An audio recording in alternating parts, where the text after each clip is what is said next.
嘿，大家好，我是坦平叔，今天是2025年7月5号。这一期咱们聊一聊最近我看网上比较热的，就是关于南华早报的一篇报道。南华早报报道这个标题说的就是外交部长承认大国不愿俄战败，忧遭美全力对付。中央社布鲁塞尔4日综合外电报道，我还专门去找了一下南华早报这篇文章，他是这么说的：他说，南华早报报道，大国外交部长2日告诉欧盟联盟，就是欧洲联盟外交与安全政策高级代表卡拉斯，大国当局不希望俄罗斯在乌克兰战败，担心美国届时会将全部注意力转向大国。南华早报今天的报道引述多位知情人士说法，部长对卡拉斯做此番表态将坐实欧盟许多人对大国的认知，但这番言论却与大国对外说法相悖。大国外交部经常声称，大国不是俄罗斯与乌克兰战争的当事方。参与会谈的一些欧盟官员对部长如此直率表述感到惊讶。不过据称外交部长否认大国从财政或军事上对俄罗斯的战争行动提供实质性支持。他坚称，若大国真的这样做，这场冲突早就结束了。而我记得大国驻联合国的那个代表在联合国大会上好像也说过这样的话。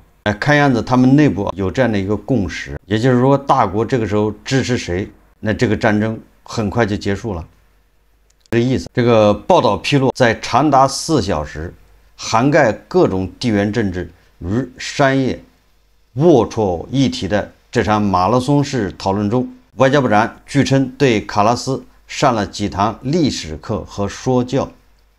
有2位官员表示，部分欧盟官员感觉外交部长仿佛为爱沙尼亚前总理卡拉斯讲授一堂现实政治课，部分内容聚焦在大国认为华府，也就是华盛顿很快会将全部注意力转向东方的看法上，并且说这种转变已经有迹可循。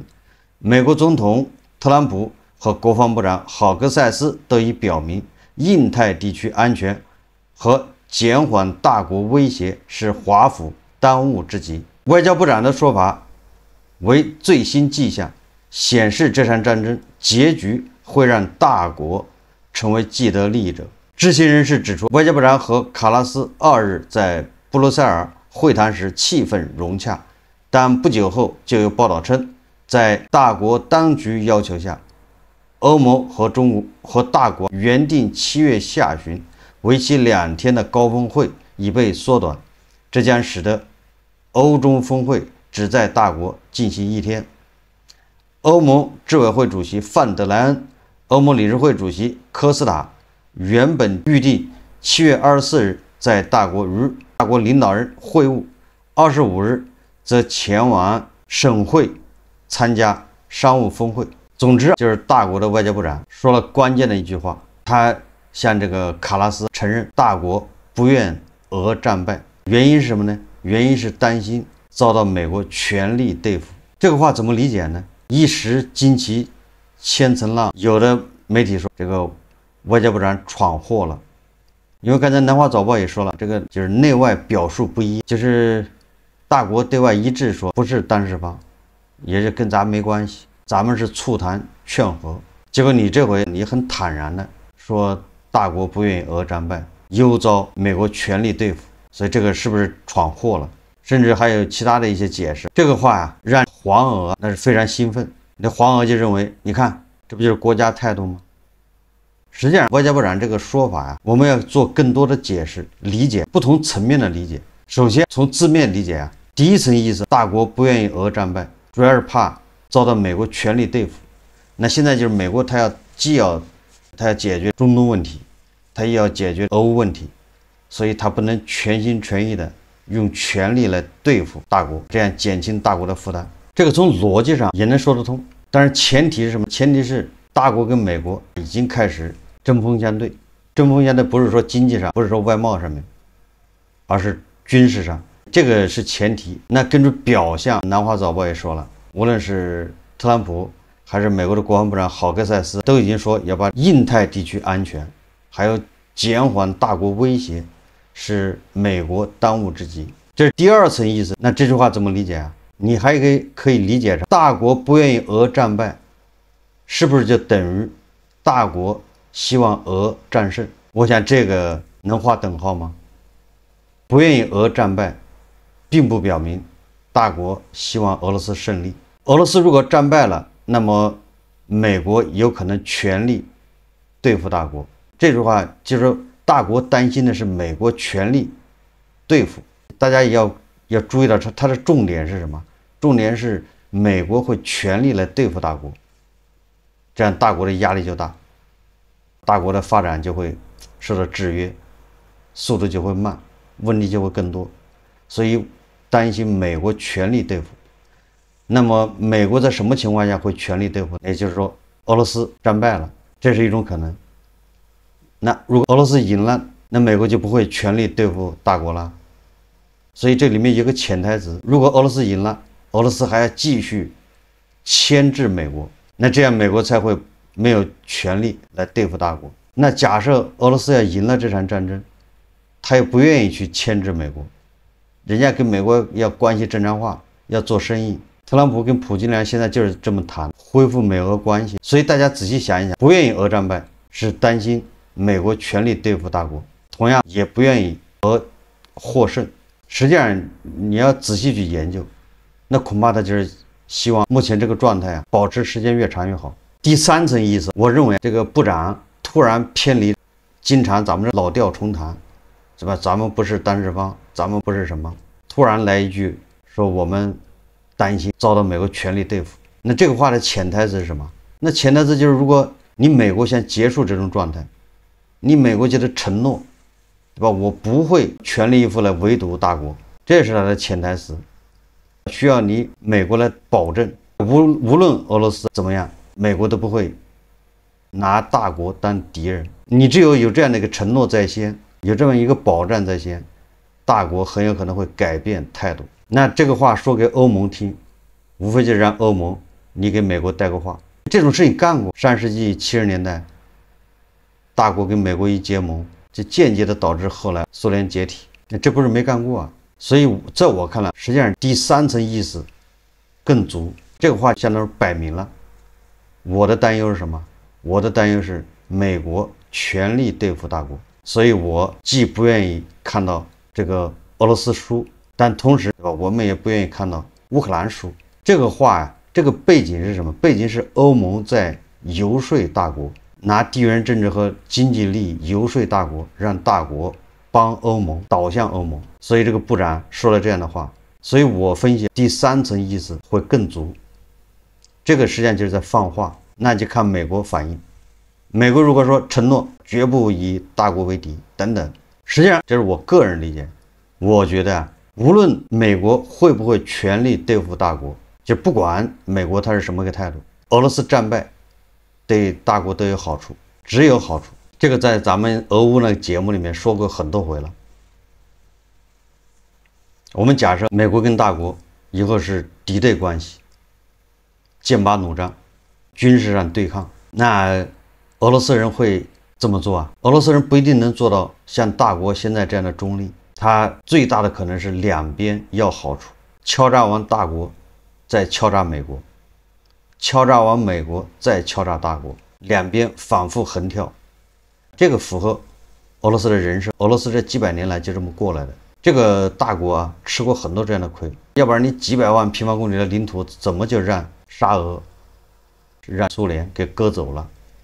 这个教训难道还少吗？也就是说，你看，这是过去。现在当美以对吧对伊朗实行混合双打的时候，刚刚跟俄罗斯签完战略合作伙伴，这叫墨迹未干呐。普京对他的伙伴伊朗做了些什么呢？对吧？连言语上的安慰都没有，而是甩锅。怎么甩锅呢？一，你伊朗并没有向我们求助，像俄罗斯啊。第二个，你们伊朗啊，当初拒绝了我们的什么联合开发防空武器的协议建议，属实活该。第三个，我们全面战略合作伙伴不包括军事、反恐什么乱七八糟的。你说，那你这协议签着有什么用？搞得那么热闹？我说这个意思什么？就是俄罗斯，它无论是历史上还是现在，它就不可能是一个好的什么同盟，没有什么契约精神，只会利用你。一旦你需要他帮助的时候，他只会敲诈、勒索。这是说美国跟大国之间关系紧张，互相针对。那如果美国和大国之间没有军事上的对峙啊，只有经济竞争、贸易方面的这些摩擦，那一个分裂的俄罗斯对大国是最好。一个侵略成性的俄罗斯在你的北部，大国历史上这2、3千年来，这个危险、侵略、伤害都是来自北方。所以我认为俄罗斯战败对大国有利。如果俄罗斯赢了，你都不需要考虑到什么美国跟大国之间的关系。俄罗斯一旦赢了，他的这个实力也大增。你想，整个北约、欧盟加上乌克兰，你都不能把俄罗斯打败，这是什么概念？那真的是俄罗斯以一敌几十个国家，他取得了胜利。那他借着这个余威还要扩张，当然了，他恐怕首选往波罗的海、东欧那些国家扩张。他一扩张，他实力还要大增。你想想，在同一片大陆上面，欧亚大陆2个大国，边境线有将近1万公里，卧榻之侧，岂容他人酣睡？这个地缘政治怎么平衡？霍金已经给出了答案。镀金，这俄罗斯的大脑，对吧？普京的这个智囊，镀金早就给出了答案。这么2个强大的国家挨着，那是不行的。所以委屈南边的国家，你们往南走，把什么河以北都划成缓冲区，就像这个俄罗斯人在乌克兰干的事一样。俄罗斯人不仅要吞并乌东4个州加克里米亚，他还要在这个边境线上，在哈尔科夫、苏梅要搞个缓冲区。这样有了缓冲区，俄罗斯和大国之间就不直接接壤，直接对抗的可能性就小，地缘政治的压力就小。有人就说了，那大国往哪儿迁？人家镀金都给你规划好了，往南迁。南面不是海吗？海呢，你可以往什么东南亚、菲律宾、印尼这些地方都可以。不过历史上还真是大国一有事，大国流民、大国的移民进路线就是这个路线，从中原地区、黄河以北挪到长江以南，再往南迁，迁到广东，迁到福建，从福建、广东又往南迁，有的往云南迁，缅甸，有的往可不是东南亚吗？往菲律宾、马来，人家镀金都已经研究的明明白白，你们就沿着你们祖先这个路往前迁移就行了。为什么说这个部长啊，他更多的是向美国喊话？这是我理解的。美国，你得给个承诺，或者你得往这方面努力。为什么这么说？是因为最近大国的，至少是对美关系吧发生变化。因为这个大国跟美国正在谈这个关税啊、贸易协定，你就贸易谈贸易肯定谈不好。你谈贸易还是在外交，在2国关系怎么定调，在2国关系调子定下来之后，这贸易才能谈得好。贸易无非就是你多赚一点，我少赚一点，或者我多赚一点，你少赚一点。这双方关系只要谈好了，贸易就好谈。这个大国啊，专门派了一个人，这个人曾经也是在外交系统关键的时候，他就出使美国。这一次，这位刘姓的外联部部长，他是7月3号啊，在世界和平论坛上，他发表讲话，就是他一个演讲。这位刘姓部长乐观看待大国和美国关系，他不赞成大国和美国必有一战论调，并且强调2国之间兵戎相见不可想象。他说，在可能引发大国和美国冲突的斯里兰卡问题上，大国将最大程度的争取和平统一，但绝不允许台独。美国必须尊重大国的主权。他这个话要好好理解，这个那个部长说的话一样，你得仔细理解他说的什么意思。他说最大程度争取国家和平统一，没毛病，和平统一这个实际上就像东德西德，那叫和平统一，谁反对了吗？没人反对，这叫和平统一，这叫争取最大的限度的要去和平统一。但同时他画了一个红线，这红线是什么？红线是绝不允许斯里兰卡独立。那言下之意就是，如果努力争取和平统一，但是还是没有实现，但只要你不宣布独立，那也是相安无事。争取国家和平统一是一个过程嘛，我们一直在努力争取国家和平统一。什么时候终结？这个进程什么时候被打断？斯里兰卡宣布独立，那这个进程就打断了，否则就一直在这个路上。所以你要仔细理解这个话，所以就不会天天叫着要去武统，没有武统这一说，只有斯里兰卡独立这一说。在后面说，美国必须尊重大国的主权，实际上也是在一次又一次的在向美西方在放话，也就是大国对斯里兰卡的态度。在中东乱局和俄乌战争冲击全球的大背景下，这个部长在演讲中将冲突动荡归咎于零和博弈的理念。他说，在零和博弈理念驱动下，资源只能是我多你少，权力只能是我大你小，安全只能是我有你无。这导致理性让位于杀戮，良知让位于野蛮。为了所谓绝对安全，甚至可以置他人安全于不顾。这个部长直接点名批评美国国防部长豪格塞斯。这个豪格塞斯5月31号在新加坡举行的香格里拉对话上发表以实力促和平，用他的武力实力促进世界和平。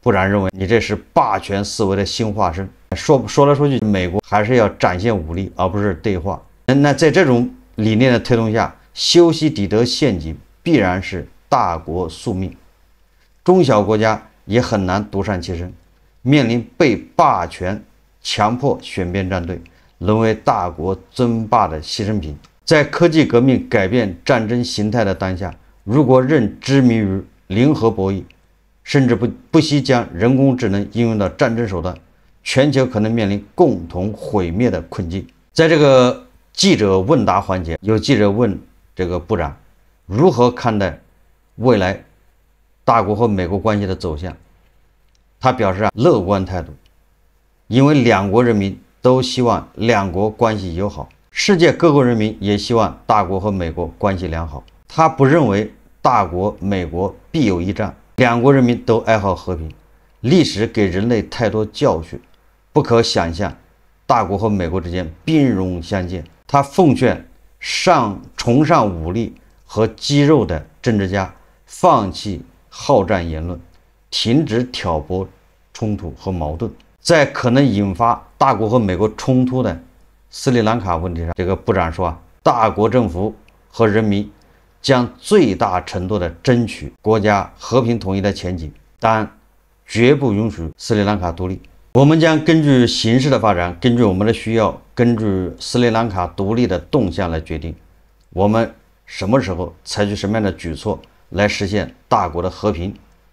美国必须尊重大国的主权，必须恪守在斯里兰卡问题上所做的有关承诺。总之，从两个部长最近的这些表态来看，实际上大国的焦点是放在美国，一切是以美国的关系来平衡其他的关系。就换句话说，就是我理解的就是大国在其他地方的这些关系都是为大国和美国的关系服务的。这就是我对这个部长说大国不希望俄罗斯失败的一个理解。从合作无上限，只有加油站没有终点站，再到我们互相帮衬，再到不希望俄罗斯失败，你看看这一切都是一脉相承。在我看来，这个叫口惠而实不至，它能起到的作用就是让地保老人一次又一次的加仓，越陷越深。